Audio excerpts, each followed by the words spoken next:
Hello friends, आज के video में हम लोग डिस्कस करेंगे कि बीएचईएल के एग्ज़ाम में सक्सेस के लिए हम लोग को क्या करना है। मैंने बीएचईएल का एग्ज़ाम दिया था और मुझे उसमें 6th रैंक मिली थी ऑल ओवर इंडिया।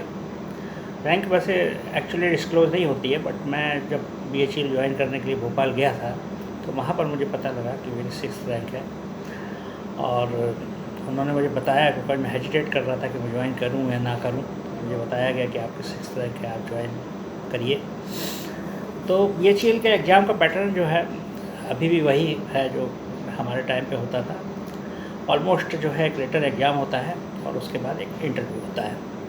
सो रिटन एग्ज़ाम जो है वो करीब 2.5 घंटे का होता है, 150 मिनट्स, और उसमें क्वेश्चंस बहुत होते हैं, 225 क्वेश्चंस सॉल्व करने होते हैं। तो आपको एक क्वेश्चन के लिए करीब करीब जो है 40 सेकंड का टाइम मिलता है सॉल्व करने के लिए। सो ये बहुत फास्ट होता है, तो इसके लिए आपको प्रैक्टिस करने की ज़रूरत है। सबसे पहले आप अपने घर पे जो है 225 क्वेश्चन या टू को एक साथ 2.5 घंटे में ट्राई करने की कोशिश करिए। आप छूटेंगे, शुरू में आप जब करेंगे आपको टाइम ज़्यादा लगेगा।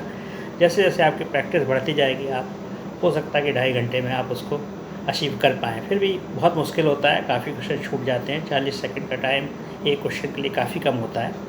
इसलिए इसमें एक स्ट्रेटजी है, मैं आपको एडवाइस कर रहा हूँ। आप उस स्ट्रेटजी से थोड़ा सा काम करेंगे तो आप इसमें बहुत अच्छा स्कोर कर पाएंगे।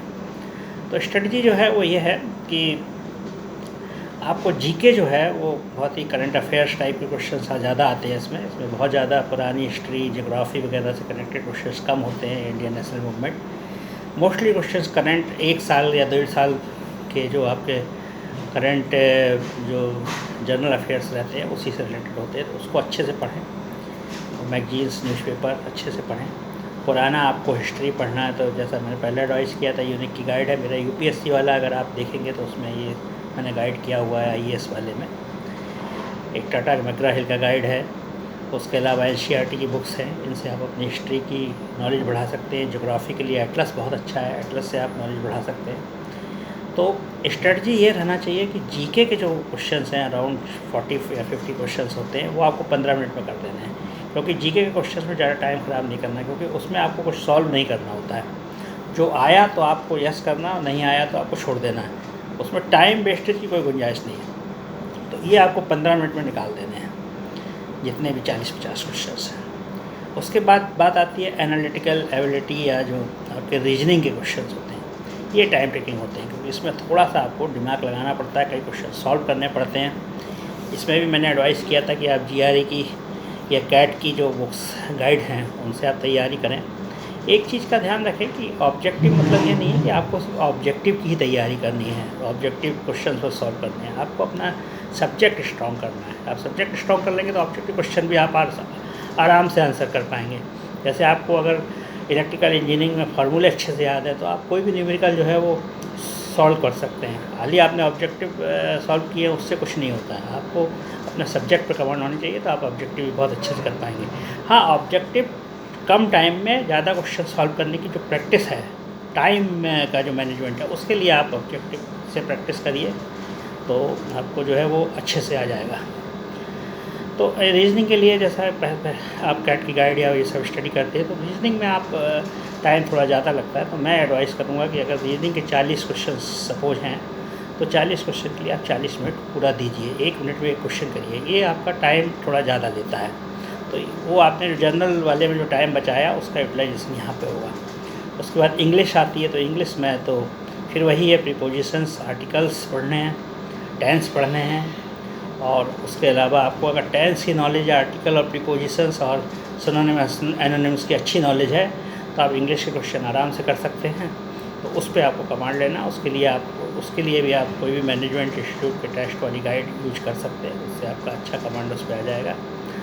तो ये भी क्वेश्चन आपको बहुत फास्ट करने हैं। ये आपको अगर 40-50 क्वेश्चन है तो 15 मिनट में करने हैं, क्योंकि इसमें भी आपको कुछ सॉल्व करने का नहीं होता। आता है तो आता है, नहीं आता है तो नहीं आता है। तो जो आपको करना है 15 मिनट में इसको निपटाना है। अब आपके सामने करीब ये सब होने के बाद 120 क्वेश्चंस हो गए और आपका टाइम करीब करीब जो है 70 मिनट का चला गया। आपके पास 80 मिनट बचे हैं और 105 क्वेश्चंस बचे हैं जो कि इलेक्ट्रिकल इंजीनियरिंग से कनेक्टेड होंगे। इसके लिए आपको क्या करना है, इसके लिए इसमें कुछ क्वेश्चंस आते हैं न्यूमेरिकल टाइप जो टाइम टेकिंग होते हैं, और कुछ क्वेश्चंस आते हैं जो कि जैसे सिंपल है कि कोई यूनिट आ गई कि मान लीजिए आपको कोई आ गया कि कैपेसिटेंस की क्या यूनिट है, या आपको आ गया कि एनर्जी से रिलेटेड कोई क्वेश्चंस आ जाते हैं जिनमें कि डायरेक्टली आप आंसर कर सकते हैं, कुछ ज़्यादा फार्मूले यूज नहीं करने होते हैं। कई क्वेश्चंस ऐसे आते हैं हालांकि जिनका आपको थोड़ा सा सॉल्व करना पड़ता है, जैसे कि मान लीजिए आया कि इंडक्शन मोटर की स्पीड कितनी है, आपको दे दिया है कि नंबर ऑफ पोल्स कितने हैं, फ्रिक्वेंसी कितनी है, आपको स्पीड निकालनी है। सिंपल आप फार्मूला यूज करेंगे और उसके बाद आप स्पीड निकाल के उसको आंसर कर देंगे। या थोड़ा सा कोई किसी में रेजिस्टेंस दे दिए, उनको कैलकुलेशन करना है, कुछ कैपेसिटेंस डाल दिए, या उस तरह के सवाल जिसमें कि आपको थोड़ा सा सॉल्व करना पड़ता है, उसमें आपका 1 मिनट लग जाता है। तो उसी में कुछ ऐसे होते हैं जिनमें आपको डायरेक्ट आंसर देना होता है, तो उसमें वो टाइम सेव हो जाता है, कंपनसेट हो जाता है। तो ओवरऑल जो है मेरा हिसाब से जो है आपको 80 मिनट का टाइम में 105 क्वेश्चन करीब आंसर करने हैं। ये आपका इलेक्ट्रिकल के लिए स्ट्रेटजी रहेगा। तो आपको 40-45 सेकंड मिल जाएगा ऑन एन एवरेज, और इसमें आप मैक्सिमम क्वेश्चन निकाल दीजिए। यहाँ भी आप वही करिए, जो क्वेश्चन नहीं आते हैं उनको छोड़ते जाइए, उन पर ज़्यादा दिमाग मत लगाइए, या कोई क्वेश्चन बहुत लेंथी है तो भी उसको छोड़ दीजिए, और पहले आप अपने पेपर को कंप्लीट करिए। क्योंकि कई बार कई कैंडिडेट्स का मैंने देखा है कि लास्ट के क्वेश्चन बहुत ईजी होते हैं और उनको छूट जाते हैं, क्योंकि वो पहले क्वेश्चन घुसे रहते हैं और इतना टाइम बर्बाद कर देते हैं। तो स्कोर सबका बराबर है, तो आपके लास्ट के 20 छूट जाएंगे शुरू के आपके 5 या 6 लेंदी क्वेश्चंस करने में, तो वो आपके लिए काफ़ी लॉस हो जाएगा। तो उस चीज़ का विशेष ख्याल रखिए जब ये एग्ज़ाम आप अटैम्प्ट कर रहे हैं। इसके बाद जो है इसमें करीब 75% वेटेज रहता है आपका रिटन एग्ज़ाम का, और 25% वेटेज रहता है इंटरव्यू का। और रिटर्न से जो इंटरव्यू का रेशो है वो 1:7 है, मतलब 7 गुना कैंडिडेट आपको इंटरव्यू में बुलाए जाते हैं। तो interview is also very hard कि आपको 7 में से 1 में आना है, और उसके लिए तैयारी जो है वो मैं आपको यूपीएससी इंटरव्यू की तैयारी में कुछ टिप्स दिया था।